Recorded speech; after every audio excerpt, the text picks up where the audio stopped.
Hello everyone. Today I will be showing you how to use an Aranoi sphygmometer in measuring blood pressure.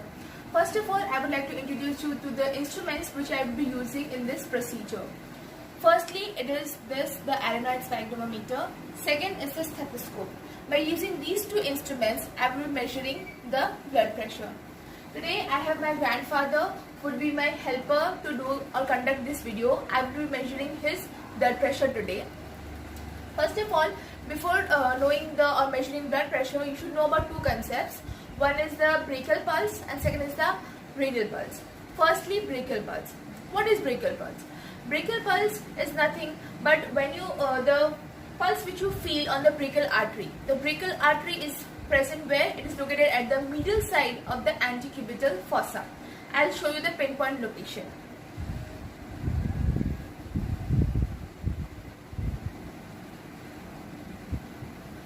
Here, where I put my hand is where I could feel the brachial pulse.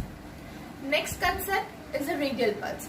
Radial pulse, what is it? Radial pulse is nothing but it is the measure of the blood flowing through or the pulse which I could feel in the radial artery. It is present on the lateral side of the radius. Where I place my hand is the place where I could feel the radial pulse. Now, let's begin with the procedure.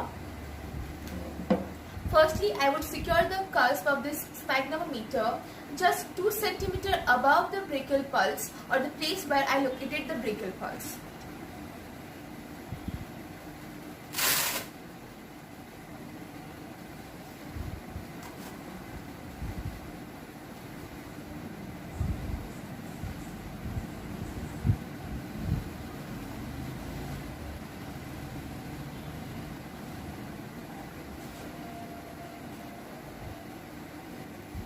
I will secure the cusp not too tight so that the patient shouldn't feel any kind of discomfort.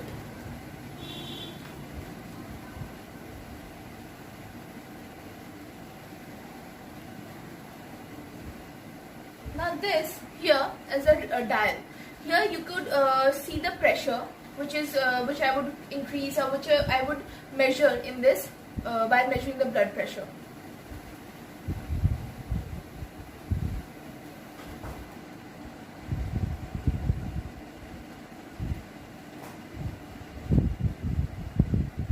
I secured the dial to just in front of my eyes so that whenever I measure the blood pressure, I could see it easily and it's just in front of my eyes.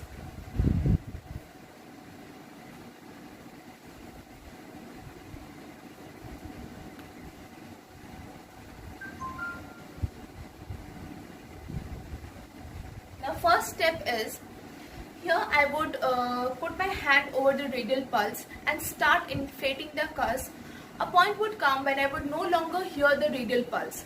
That is the point which I would stop inflating the cusp and would look at the dial and see what's the measure of that pressure.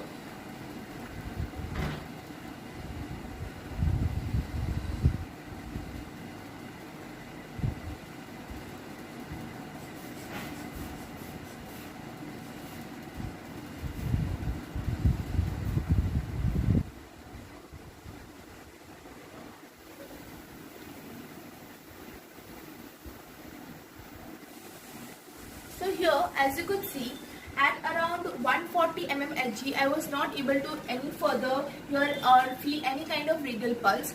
So I would keep in mind for my subsequent readings that I would just add 30 to this present pressure, which is 140 plus 30, which is around 170, so that in case there is no auscultatory gap which I would encounter in my consequent readings. Now I would just wait for a few seconds to get it relaxed and then start measuring the blood pressure.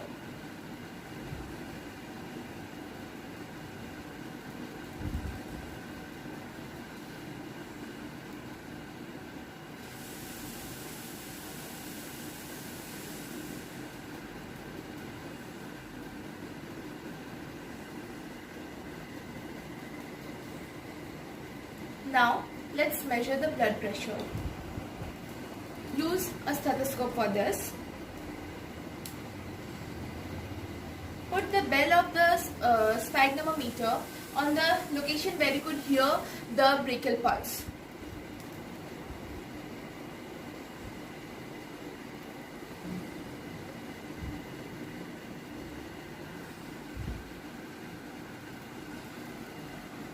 Then inflate the cusp up till the point which you just measured, and then slowly reduce it at around 2 to 3 mmHg speed, and then record your readings.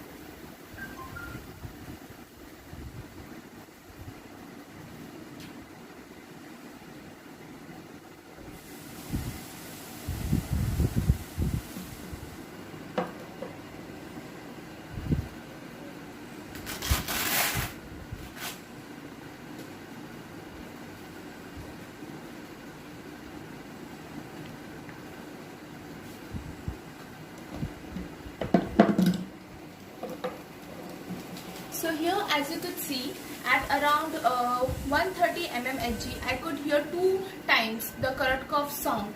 So I would consider it to be my systolic pressure.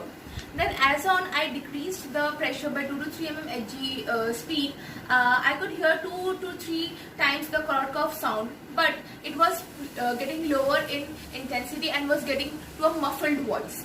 At last, at around 70 mmHg, I heard my last Korotkov sound, so I would consider that to be my diastolic pressure.